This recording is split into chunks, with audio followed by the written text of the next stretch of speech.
Hello everyone, in this video we will try to understand the next subsection of section 2, that is section subsection 28 titled as public servant। इसमें basically बताया गया है कि public servant कौन कौन है, जिसमें क्लॉज वाइज हम समझेंगे कि किस किस को पब्लिक सर्वेंट की कैटेगरी में काउंट किया जा सकता है।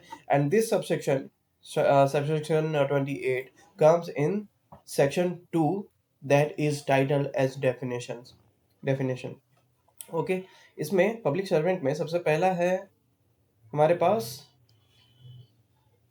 public servant means a person falling under any of the description, namely public servant basically वो व्यक्ति है जो इनमें से किसी डिस्क्रिप्शन में फॉल कर जाते हैं, जिसमें से सबसे पहला है a every commissioned officer in the army navy and air force. यानी कि कोई भी ऐसा व्यक्ति जो कि आर्मी में हो as an army officer, as an as a navy officer और as an air force officer. So वो सब इस वाली कैटेगरी में आ जाएंगे, दैट इज क्लॉज ए।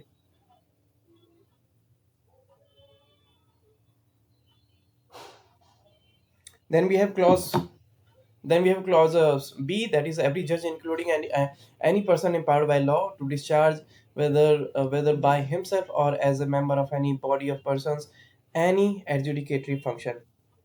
यानी कि कोई भी जज हो गए, यानी कि मैजिस्ट्रेट हो गए, सेशन जज हो गए, हाई कोर्ट जज हो गए, कोई भी जज हो गए, या फिर ट्रिब्यूनल के मेंबर्स हो गए, या फिर कोई भी ऐसी अथॉरिटी जो डिस्प्यूट्स डिसाइड करे उस पोस्ट पे जो है एज एन जज, वो सभी व्यक्ति इसमें क्लॉज बी में आ जाएंगे, जिसमें मेंशन है एवरी जज including any person empowered by law to discharge whether by himself or as a member of any body of persons any adjudicatory functions. So वो भी पब्लिक सर्वेंट में आएंगे। सबसे पहले आर्मी नेवी एयरफोर्स, दूसरे में जज, देन तीसरा है every officer of a court including a liquidator, receiver or commissioner whose duty it is as such officer to investigate or report on any matter of law or fact, or to make, authenticate or keep any document, or to take charge or dispose of any property, or to execute any judicial process, or to administer any oath, or to interpret or to preserve order in the court, and every person especially authorized by a court to perform any of such duties। सो ऐसे कोई व्यक्ति है तो वो clause C में as a public servant count किए जाएंगे। अब इसमें कौन कौन से पर्सन को इंक्लूड किया गया है, इसमें आ जाते हैं हमारे court clerks, reader, stenographer, bailiff, liquidator, receiver, commissioner, process server and oath commissioner etcetera. तो ये सारे जो पोस्ट होल्डर हैं वो भी as a public servant count होते हैं। Then we have D every assessor or member of a panchayat assisting a court और पब्लिक सर्वेंट। assessor वो व्यक्ति होते हैं जो जज की सहायता करते हैं, जज की हेल्प करते हैं। उसी के अलावा ऐसे पंचायत के जो मेंबर्स हैं जो कोर्ट की सहायता कर रहे हैं और या तो किसी पब्लिक सर्वेंट की सहायता कर रहे हैं, तो वो भी पब्लिक सर्वेंट की कैटेगरी में फॉल करेंगे according to clause B. Then we have clause ई।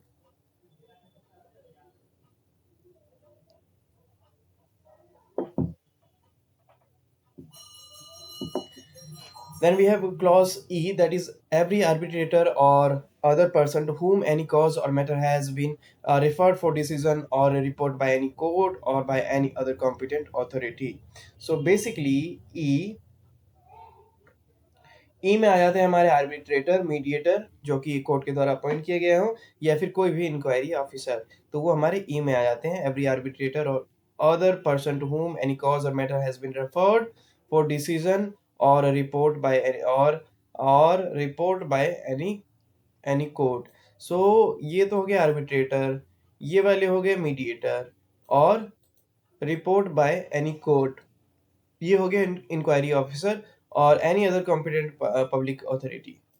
तो ये हो गया इंक्वायरी ऑफिसर, ये दोनों इंक्वायरी ऑफिसर में ही आ जाएंगे। बेसिकली तीन, arbitrator, mediator and inquiry officer, और उससे रिलेटेड कोई भी पोस्ट है, ठीक है, ऑथराइज्ड है, किसी पब्लिक सर्वेंट के द्वारा भी दिया गया है, तो वो सब भी ई में फॉल कर जाएंगे and they will be known as public servant, वो पब्लिक सर्वेंट की ही कैटेगरी में फॉल करेंगे। Then we have F, every person who holds any office by virtue of which he is empowered to place or keep any person in confinement। So F से मतलब है jail superintendent, jail warder, police custody officer और detain center officer. तो उससे related जो व्यक्ति है, जो जिनका बेसिकली काम ही है किसी को डिटेन करना, ठीक है। चाहे जेल सुपरिटेंडेंट हो गए हमारे, ठीक है, वार्डर हो गए, वो सारे व्यक्ति एफ में आ जाएंगे। Every person who hold any office by virtue of which he is empowered to place or keep any person in confinement. Then we have G, every officer of the government whose duty it is as such officer to prevent offense, to give information of offenses, or to bring offender to justice, or to protect the public health, safety and convenience. So according to जी बात कर रहा है यहाँ पर public officer की, traffic police की, health inspector की, fire department officer की, फूड सेफ्टी ऑफिसर्स की। तो ये जितने भी ऑफिसर्स हैं ये हमारे जी के under as a public servant count होंगे। Then we have H, every officer whose duty it is as such officer to take, receive, keep or expend any property on behalf of the government, or to make any survey, assessment or contract on behalf of the government, or to execute any revenue process, or to investigate or to report on any matter affecting the pecuniary interests of the government, or to make, authenticate or keep any document relating to the pecuniary interest of the government, or to prevent the infraction of any law for the protection of any pecuniary interest of the government. H बात करता है यहाँ पे treasury, treasury treasury treasury officers की, या फिर revenue officer की, या फिर टैक्स ऑफिसर्स की, ठीक है, इनकम टैक्स जीएसटी ऑफिसर की, अकाउंट्स ऑफिसर की, ऑडिट ऑफिसर की।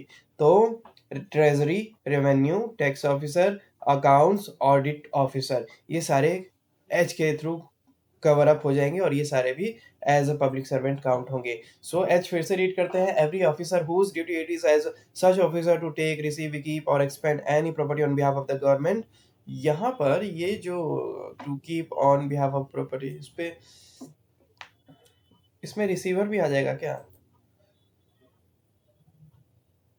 हाँ ठीक है, कीप और एक्सपेंड फिर से रीड करते हैं। H, every officer whose duty it is as such officer to take, receive, keep or expend any property on behalf of the government, or to make any survey, assessment or contract on behalf of the government, or to execute any revenue process, or to investigate or to report on any matter affecting the pecuniary interest of the government, or to make, authenticate or to keep any document relating to the pecuniary interest of the government, or to prevent the infraction of any law for the protection of the pecuniary interest of the government. Then we have I.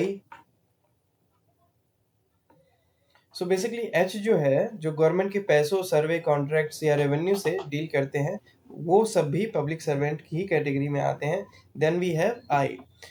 आई में every officer whose duty it is as such officer to take, receive, keep or expend any property, or any property, to make any survey or assessment, or to levy any rate or tax for any secular common purpose of any village, town or district, or to make, authenticate or keep any document ascertaining for ascertaining of the rights of the people of any village, town or district. इसमें कौन कौन आ जाएंगे? Municipal officer आ जाएंगे, panchayat secretary आ जाएंगे, property tax officer आ जाएगा, surveyor आ जाएगा, record keeper आ जाएगा, circular officer आएंगे। वो सारे जो पोस्ट होल्डर्स हैं वो सभी आई के अकॉर्डिंग फॉल कर जाएंगे। आई को फिर से रीड करते हैं, every officer whose duty it is as such officer to take, receive or keep or expand any property, or to make property, to make any survey or assessment, or to levy any rate or tax for any secular common purpose of any village, town or district, or to make, authenticate or keep any document for the ascertaining of the right of the people of any village, town or district.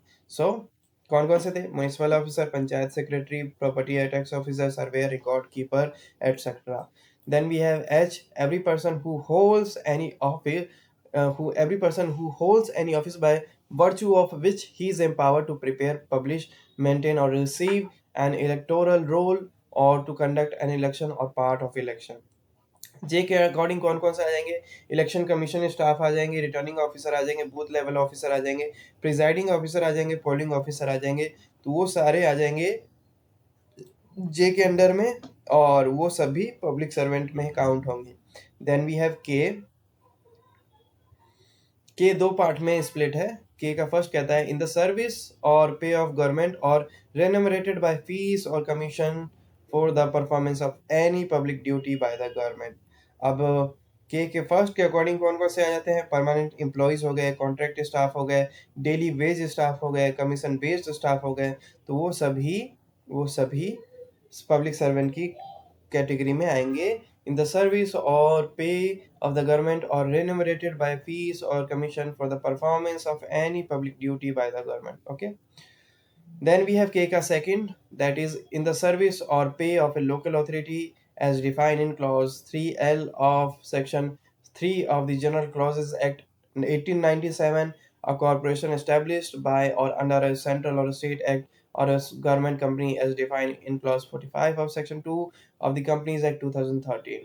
इसमें कौन कौन से व्यक्ति आ जाएंगे? Municipal corporation employees आ जाएंगे, PSU employees आ जाएंगे, government companies के staff आ जाएंगे, या फिर कॉरपोरेशन एम्प्लॉयज आ जाएंगे। तो बेसिकली गवर्नमेंट कंट्रोल बॉडी के एम्प्लॉय भी पब्लिक सर्वेंट माने जाते हैं।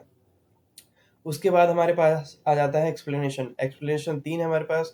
Explanation A says persons falling under any of the descriptions made in this clause are public servant whether appointed by the government or not. तो ये कह रहा है कि ये जितने भी डिस्क्रिप्शन थे उस उस वर्क को करने वाला कोई व्यक्ति है, उस वर्क से संबंधित कोई व्यक्ति है, तो वो पब्लिक सर्वेंट की कैटेगरी में आएगा, भले ही उसको गवर्नमेंट के द्वारा अपॉइंट किया गया हो या ना किया गया हो।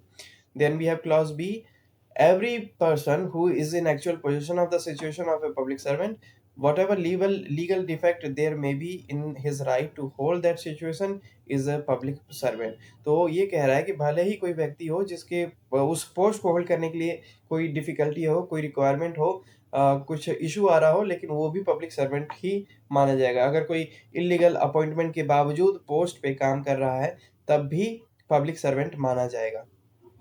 ठीक है।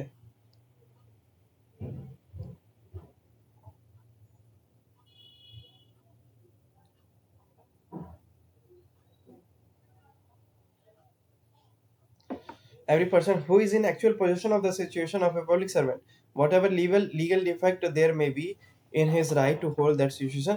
ये कह रहा है कि भले ही वो व्यक्ति पब्लिक सर्वेंट ना हो, टेक्निकली डिफेक्ट हो, ठीक है, वो इलीगल वे में इलीगली बैठ गया हो उस पोस्ट पे, लेकिन जब तक वो बैठा हुआ है उस पोस्ट पे, तो वो पब्लिक सर्वेंट काउंट होगा, as an public servant count होगा। Then we have C, that is election.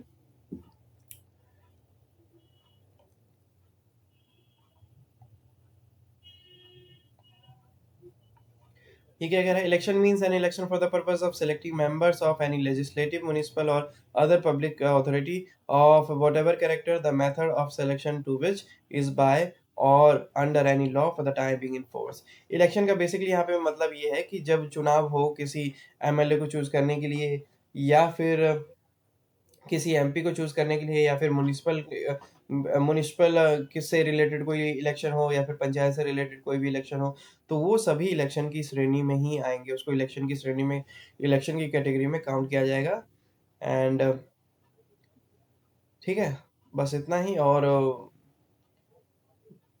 of whatever character, the method of selection to which is by, और वो जो व्यक्ति है जिनका इलेक्शन होगा, जो इलेक्शन में पार्टिसिपेट कर रहे हैं, तो उनको चूज करने का तरीका जो भी उस टाइम पे करंट लॉ होगा जिसके बेसिस पे उन्हें चूज किया जाता है, तो वो लॉ तो वैसा रहेगा ही।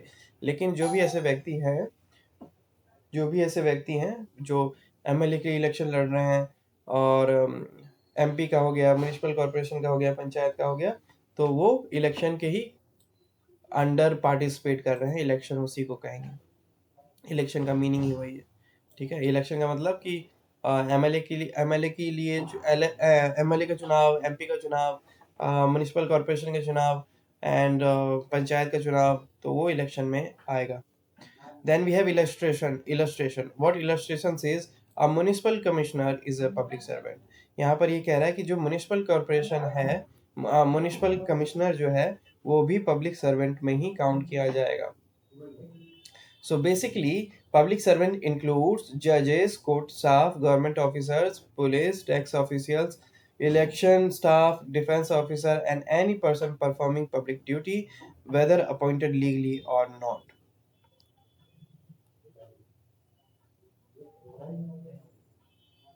ठीक है।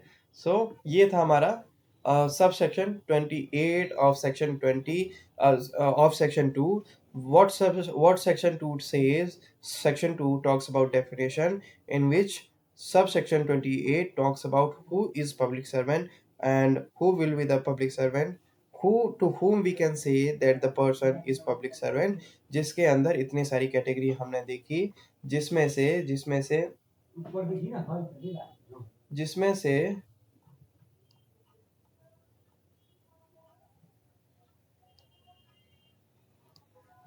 ए हो गए हमारे कमीशन ऑफिसर आर्मी नेवी और एयरफोर्स के, बी हो गए जज and people doing judicially work, B, है ना। सी हो गए हमारे court staff and officer, then D हो गए हमारे SSR and panchayat members assisting court, then E हो गया arbitrator and referees, then F हो गया officer who can confine people, F हो गया, then G officer preventing offences and protecting public, जी हो गया ये हमारा। देन एच है हमारा officer handling government money, H. Then I officer collecting local taxes and record, that is I. Then J election related officer, then K का first government employees, then K का second employ of local body and government companies. Then we have explanation, explanation one says government ने appoint किया हो या ना किया हो, अगर काम पब्लिक ड्यूटी का है, पब्लिक सर्वेंट वो व्यक्ति माना जाएगा, जो भी व्यक्ति ऊपर मेंशन है वो पब्लिक सर्वेंट माना जाएगा। देन वी हैव बी कि भले ही वो पोस्ट पे गलत पोस्ट पे बैठा हो, उसकी ड्यूटी नहीं थी उस पे बैठने की, लेकिन इलीगली तरीके से वो उस पे बैठ गया हो, तो वो भी पब्लिक सर्वेंट माना जाएगा जब तक वो उस पोस्ट पे बैठा है। देन सी कि इलेक्शन का तात्पर्य है, इलेक्शन का तात्पर्य एमएलए के इलेक्शन से, एमपी के इलेक्शन से और म्युनिसिपल के इलेक्शन से, कॉरपोरेशन के और ये पंचायत के इलेक्शन से है। एंड देन वी हैव एक इलस्ट्रेशन जो कहता है कि म्युनिसिपल कमिश्नर जो है वो भी पब्लिक सर्वेंट ही, उसे भी पब्लिक सर्वेंट काउंट किया जाएगा। So this was sub section 28 of section 2। I hope समझ में आया हो, एक रफ आइडिया था। अपार्ट फ्रॉम दैट इसको जितनी बार रीड कीजिएगा उतना क्लैरिफिकेशन मिलेगा। इस वीडियो में इतना ही। अब till then have a good time, we will discuss the next section, next sub section in next video. अब till then have a good time, bye bye, thank you.